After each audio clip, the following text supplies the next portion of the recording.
أنا أمل صفوت لايف كوتش، حاصلة على دبلوم لايف كوتش معتمد من جامعة عين شمس، وحاصلة على إرشاد نفسي، وأنا كمان مدرب ومحاضر مهارات سوفت سكيلز، وكمان مدرب معتمد من نقابة مدربي التنمية البشرية بالقاهرة، حاصلة على دبلوم برمجة لغوية عصبية وإعداد قادة معتمد من البورد الأمريكي لتدريب المدربين وأكاديمية ليدز بإنجلترا والمركز الهولندي للتنمية البشرية بهولندا.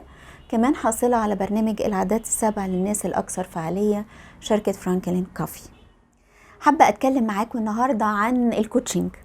في الفترات الأخيرة ظهر علم الكوتشنج ومصطلح لايف كوتش وريليشن شيب كوتش وغيرها من المصطلحات، ولأن ناس كتير مش متوفر عندها معلومات عن الموضوع ده كتر كلام يشكك في فعالية الكوتشنج.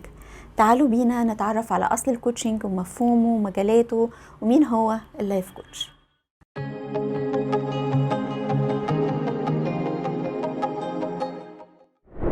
الكوتشنج هو مرحلة متطورة من التدريب أو مفهوم جديد للتدريب، هو تقنية تحقيق الذات في القرن 21. هدفه أن العميل يشوف ويفهم نفسه بشكل أوضح بحيث يقدر يحقق أهدافه ويعلي قدرته على الأداء. ده طبعا بيعزز ثقة الشخص في نفسه وإمكانياته أنه يقدر يحقق نفسه ويشعر بالنجاح والسعادة اللي بيتمناها في حياته. أصل الكوتشنج هو فرع تطبيقي مستقل من فروع علم النفس الإيجابي، بدأ في الظهور في بداية الألفينات، وهو فن وعلم ليه مدارسه وتقنياته وأدواته المعتمدة من المؤسسة المسؤولة عنه عالميا اللي هي ICF أو International Coaching Federation، واللي بالطبع مختلفة زي ما قلنا عن التدريب المتعارف عليه، لدرجة ان مجلة هارفارد للأعمال أشارت في تقرير ليها ان الكوتشنج أصبح تاني أسرع صناعة في العالم. مين هو اللايف كوتش أو مدرب الحياة؟ هو شخص مؤهل علميا أو مهنيا لمساعدة العميل على تحقيق أهدافه وذاته وشعور العميل بالسعادة والرضا والنجاح في حياته من خلال عملية الكوتشنج. سؤال: هل أحتاج إلى لايف كوتش؟ لو حد سألني ازاي اروح برج القاهرة ممكن توصفي لي الطريق؟ في الحالة الاولانية هقول لك انت جاي منين واشرح لك ممكن توصل ازاي. الحالة التانية اني اقول لك انا عارف الطريق وممكن اساعدك اني اعدي عليك ونروح سوا.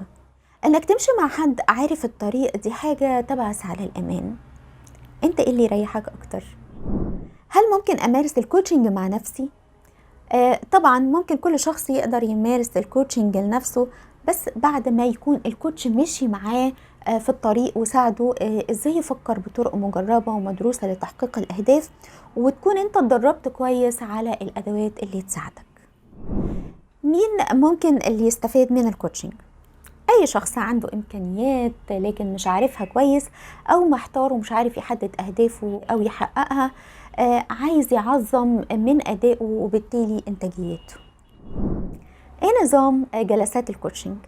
بتبقى فيه جلسة تعريفية الأول، وبعد كده الكوتش بيحدد عدد من الجلسات حوالي من 6 ل 8 جلسات بالاتفاق مع العميل على الأهداف اللي مطلوب تحقيقها. ممكن تكون الجلسات دي عادية أو أونلاين بحسب الطريقة اللي تناسب الجميع. المقابل المادي بيتم دفعه مقدما. لو العميل حب يقدم اعتذار عن ميعاد جلسة بيكون قبلها ب24 ساعة. لو الكوتش اعتذر عن الجلسة بيلتزم بتقديم جلسة مجانية في ميعاد آخر. مدة الجلسة بتتراوح ما بين 45 دقيقة ل 55 دقيقة.